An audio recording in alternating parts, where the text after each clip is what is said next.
Hey guys, Jim here. Welcome back once again. Today, we're going to take a look at something quite a bit different. We're not going to be talking about high-end custom knives as per usual. What we're going to be doing today is talking about the new Aperture Art Iris bowls. This is something wildly different, and if you're kind of a gadgety person like I am, I think you're going to get a great appreciation for this. And if you're into high-end machining and craftsmanship, this is certainly going to be of interest to you. What is this? Let's get a couple of these out of the way for a second and just focus on one and talk about what these really are. If you are married, if you are living with a woman, I can guarantee you have lots of silly decorative things all over your house, and not usually particularly manly either. Little decorative bowls, little wicker baskets, little just crazy little things that you just kind of roll your eyes and go and you deal with it. Now you've got something that would serve the same purpose as the little decorative bowls that she may place all over the house next to her scented candles and other foo-foo things. But now you've got something that's, I don't know, a little bit more manly, a little bit more mechanical, a little bit more cool. Now you saw in the pictures that preface this video that what you've got here is something that opens rather uniquely. And what I want to stress to you above everything else, we're going to talk about everything about them and how they're made and what they're made of and all that kind of stuff, but what I want to stress to you is the complication in which these are built. All you're doing is you're rotating this bezel on the top, and you have these 5 petals, or whatever you want to call them, opening and closing just like the aperture on the lens of your camera. Very slick, very, very cool, and then you can hide whatever goodies you want. And this happens to be a Marfione custom spinning top. You guys know I like all kinds of different gadgety things, and that's just certainly one of them.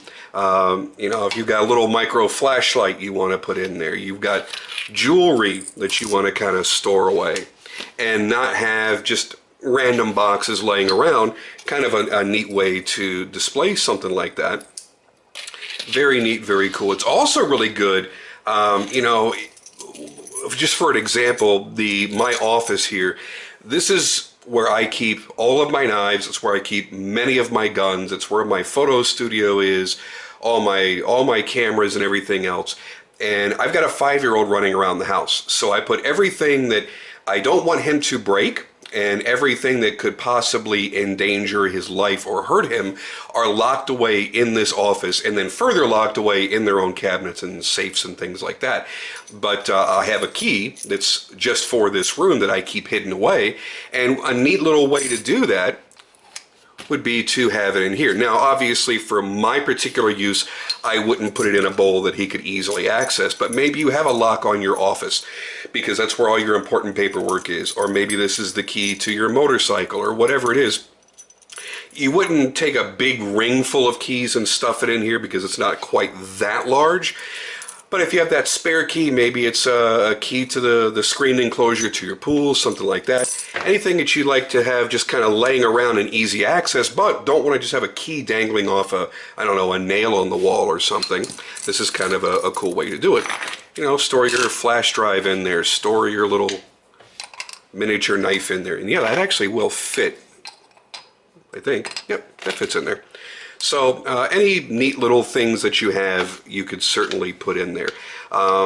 Again, back to jewelry. Even my largest rings fit in there very, very easily. These are not, by the way, these are not FDA compliant for direct contact with food, so I wouldn't suggest this for putting any kind of food into. I know a few of you guys are thinking of rather alternative things that you could stash in here. And sure, I'm certain that would work just fine. I'm not into that sort of thing, so, you know, doesn't really matter to me. But this can be very, very useful besides just something to play with. And yeah, I'm going to tell you right now, that's kind of addicting. Just, it's so smooth. This is machined so well. let's talk about the construction. You know, it's very easy to think of a million things you could put in here. You could put, you know, paper clips and, I don't know, small rocks. Jesus Christ, Marie, they're minerals. Whatever you want to put in here, you can think of a million and one things. But let's talk about what it's actually made out of. First off, this is 1.15 pounds exactly of aluminum. Now think about that. To machine, this was all from one solid billet of aluminum. This was probably more or less 3 pounds of aluminum, maybe even a little bit more, before, actually, yeah, it have to be even more than that, probably closer to 4 pounds each. And then all of these are machined out of one single piece of aluminum. It's a 6061 T6 billet aluminum, and everything is hard anodized. As a matter of fact, any color combination you can think of, they're doing. I kind of like this one because it's red, white, and blue.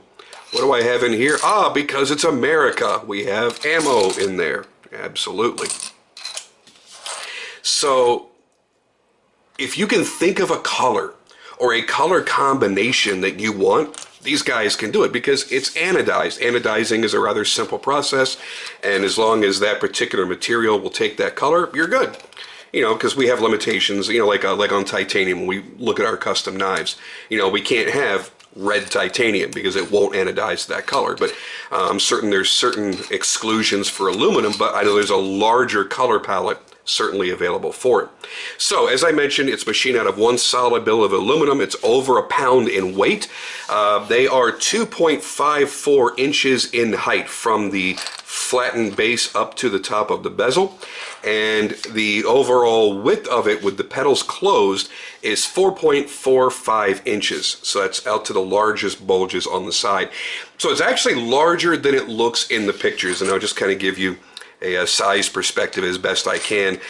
You guys know over the years of me saying it about putting knives in my hand, I wear a size large glove, and that's how it fits in my hand.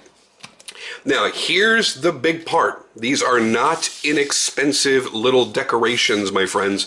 These are $275. Yes, $275. Ah, look at that. I forgot I actually put my little GoPro camera in there. That fits in there really, really well. Forgot it was in there.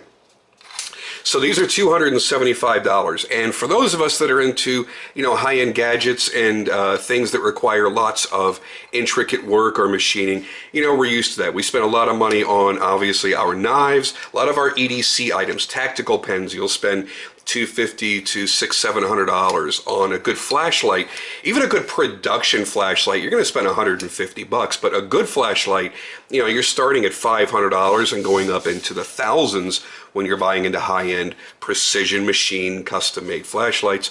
So we're used to those cool things costing money. Why? Because number one, high-end materials, expensive materials. This is aircraft grade aluminum. This is not inexpensive stuff to begin with. Number two, the machining. To get the machining done this nicely, where all of these individual components fit together so precisely and glide so smoothly, it takes a lot of skill. It also takes a lot of machine time, because when you're running a CNC, it's always about the amount of time each process takes. So you're looking at something that I'm going to assume takes a rather long time, especially if this was one big billet, one big block of aluminum, and it's machining out all of this that's in there. That's going to take a hell of a long time. And as you know, time is money. Now, these are initial prototypes. They were early production before they did their Kickstarter campaign, so they're a little bit dinged up just because they've been kind of rattling around and doing different things. But I'm going to take one of these, most likely the black and red, because I find that to be the most striking. And I'm going to do a giveaway on my Instagram. If you don't already, for some reason, follow my Instagram, A, what's wrong with you? And B, here it is. It's at Skelton Bladeworks. That's it. Skelton, like my last name, Bladeworks. And I'm going to do I'll think of something to do a giveaway on the black and red. I think that's pretty badass. This is the all green. Then, of course, we have the red, white, and blue, which is actually red, silver, and blue. And it really just depends on you know, the level of your creativity as to what you can order, what combinations. What I think would be cool, and I did notice that they had done this, they had done like a rainbow pattern, so each of the 5 petals were different colors. I thought that was kind of neat. So, you know, maybe do red, orange, blue, green, purple, you know, something like that. I don't, what are the colors of the rainbow? The general colors of the rainbow are what? Red, orange, yellow, blue, green? Am I mistaken on that? Anyway, but you could certainly do any color combination you can think of. I really dig the black. And you know what? Your wife is probably going to dig the black. So you bring home something this crazily colored and you try to put this out in the living room or something like that out in heavily visible areas, and she's probably going to freak the hell out. If it's sitting in your office or, you know, your own private space, then of course she probably isn't going to care. But you put something like this out there, or even the green, or maybe a nice blue, all one color, fit in with her decor. You know, happy wife, happy life, and you'll probably get a chance to put a few of these out. I think it's kind of cool. This will also be kind of neat for, my wife just started getting into teas, you know, the drinking kind of tea, and she has all these packets of tea all over the place, and you know, this might be kind of a neat way to, oh, hey, that's for your green tea, right? Green for your green tea? I don't know. There's a black tea, right? Black chai tea or something. I know nothing about tea. Don't give me any hell over it. But another interesting little thing that you could put in there. Again, these are not regulated or compliant to be food safe, so you know, don't go throwing, you know, vegetables and spices and things like that in there.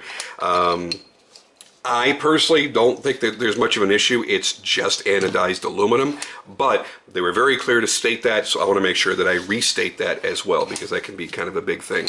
Something they're going to be adding soon, it'd be an upcoming option that you'll be able to purchase, is a felt-lined interior, so that, you know, whatever you're throwing in there, you put in it maybe a nice piece of jewelry, you want to keep it from getting scratched up, then that felt lining is going to be kind of a big deal. That's kind of a good idea, actually.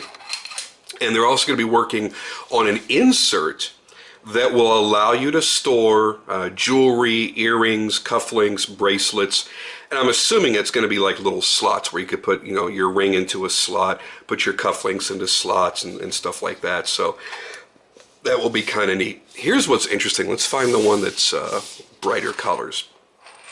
Take a good close look at this and try to figure out how this is made, because this is what I find to be the most fascinating about this, and what in my mind justifies the higher price, is the fact that, again, take a really good look, you really can't find the assembly points and figure out how it's made.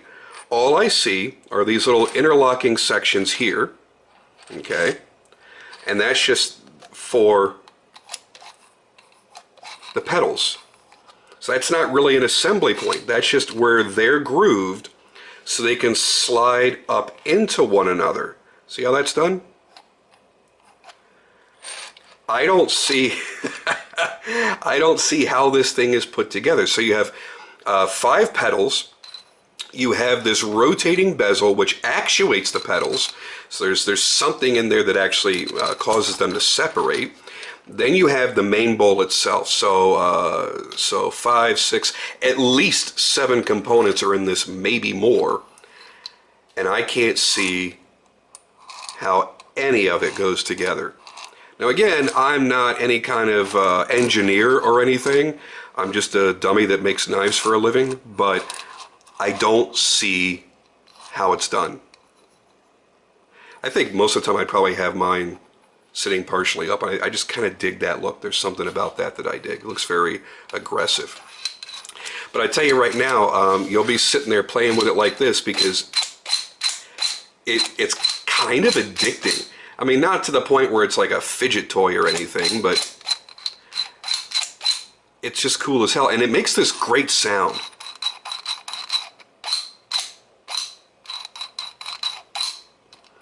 Anyway, if you're a gadget guy like me, you'll probably get a great appreciation for this. You can tell that there's some skill involved in the designing and some definite skill involved in the machining and manufacturing and assembly of these as well. What we're looking at is a gentleman named Mark Ames. He owns a company called Mainland Machine. And now this subgroup, this sub-company called Aperture Elegance. And you can visit their website. It's aperture-elegance.com. With over 35 years of contract work that they've been doing, they've been making, machining parts and products for all these other companies for, over 30 years.